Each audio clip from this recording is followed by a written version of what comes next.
Le livre des Nombres, chapitre 32. Les Rubénites et les Gadites avaient une quantité considérable de troupeaux, et ils virent que le pays de Jahazer et le pays de Galaad étaient un endroit approprié pour des troupeaux.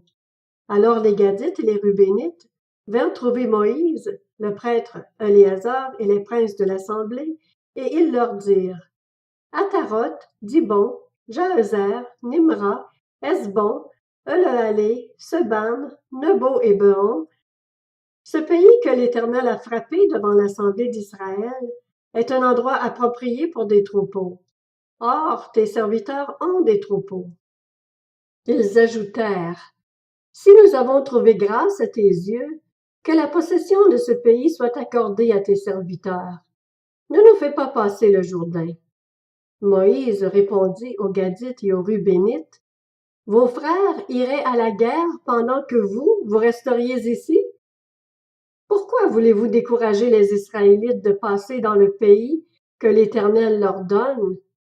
C'est ce que vos pères ont fait quand je les ai envoyés de Kadès-Barnéa examiner le pays.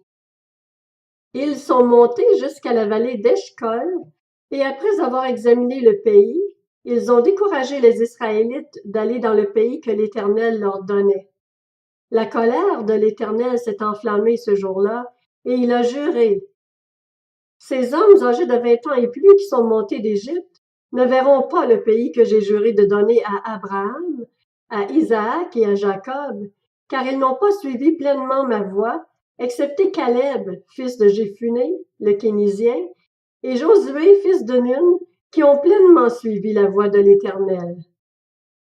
La colère de l'Éternel s'est enflammée contre Israël, et il les a fait errer dans le désert pendant 40 ans, jusqu'à la disparition de toute la génération qui avait fait le mal à ses yeux.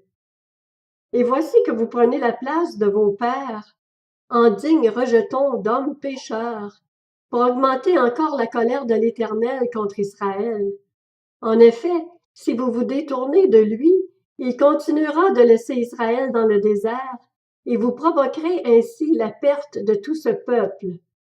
Ils s'approchèrent de Moïse et dirent: Nous construirons ici des enclos pour nos troupeaux et des villes pour nos petits-enfants. Puis nous-mêmes, nous nous empresserons de prendre les armes pour marcher en tête des Israélites jusqu'à ce que nous les ayons fait entrer chez eux. Quant à nos petits-enfants, ils resteront dans les villes fortifiées à cause des habitants du pays. Nous ne retournerons pas chez nous avant que chacun des Israélites ait pris possession de son héritage, et nous ne posséderons rien avec eux de l'autre côté du Jourdain, ni plus loin, puisque nous aurons notre héritage de ce côté-ci du Jourdain, à l'est.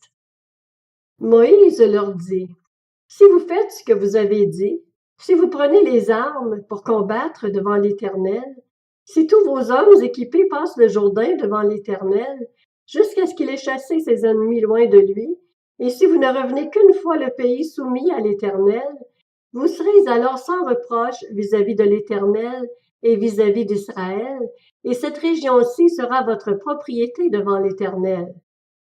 Mais si vous n'agissez pas ainsi, vous péchez contre l'Éternel et, sachez-le, votre péché vous atteindra. Construisez des villes pour vos petits-enfants et des enclos pour vos troupeaux, et faites ce que vous avez déclaré. Les Gadites et les Rubénites répondirent à Moïse: Tes serviteurs feront ce que mon Seigneur ordonne. Nos petits-enfants, nos femmes, nos troupeaux et tout notre bétail resteront dans les villes de Galaad. Tandis que tes serviteurs, tous équipés pour la guerre, iront combattre devant l'Éternel, conformément à la parole de mon Seigneur. Moïse donna des ordres à leur sujet au prêtre Éléazar, à Josué, fils de Nun, et aux chefs de famille dans les tribus des Israélites.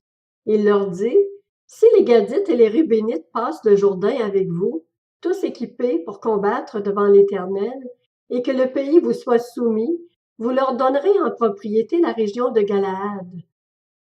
Mais s'ils ne marchent pas tout équipés avec vous, ils s'établiront parmi vous dans le pays de Canaan. Les Gadites et les Rubénites répondirent: Nous ferons ce que l'Éternel a dit à tes serviteurs. Nous passerons tout équipés devant l'Éternel au pays de Canaan, mais nous posséderons notre héritage de ce côté-ci du Jourdain. Moïse donna aux Gadites et aux Rubénites, ainsi qu'à la moitié de la tribu de Manassé, fils de Joseph, le royaume de Sion, le roi des Amoréens, et le royaume d'Og, le roi du Bassan. Il leur donna ce pays avec ses villes et les territoires environnants. Les Gadites reconstruisirent Dibon, Ataroth, Aroër, Atroth-Shophan, Jahazer, Jogbéa, Beth-Nimra et Beth-Haran, des villes fortifiées, et ils firent des enclos pour les troupeaux. Les Rubénites reconstruisirent Hesbon, Elealé et Kirjathaïm, Nebo et Baal-Meon, dont les noms furent changés, ainsi que Sibma, et ils donnèrent des noms aux villes qu'ils construisirent. Les descendants de Makir, fils de Manassé, attaquèrent Galaad et s'en emparèrent.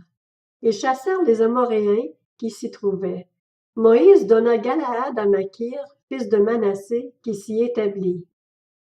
Jaïr, fils de Manassé, se mit en marche, prit les villages et les appela bourgs de Jaïr. Nobash se mit en marche, prit Kenath avec les villes qui en dépendaient, et l'appela Nobash d'après son nom.